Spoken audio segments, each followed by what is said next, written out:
Hey everyone, this is another video in my series on Pain Explained.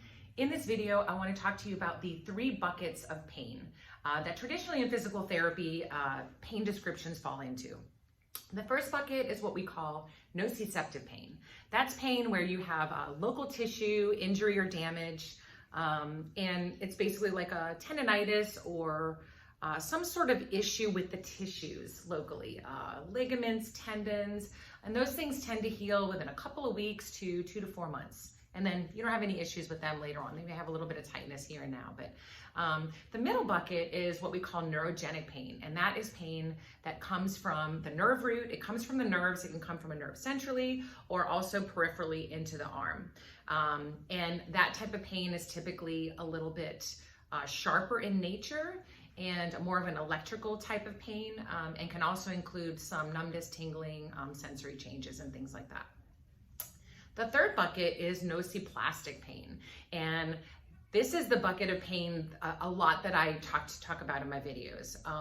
We all have a combination of all 3. It's just which one is dominant.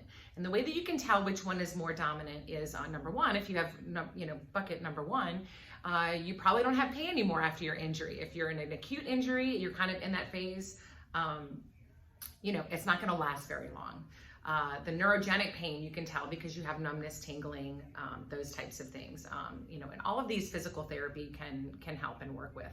The neurogenic pain tends to last a little bit longer because nerves take longer to regenerate, but they still should regenerate within a period of months. The third bucket is what we call nociplastic pain. That is, based on the explanation that I had of, the sensitive alarm system in our brain. What happens is the pain comes, and then the brain gets more sensitive to this pain. So, stimuli that come in normally should produce a certain amount of pain, that this starts to produce more and more pain.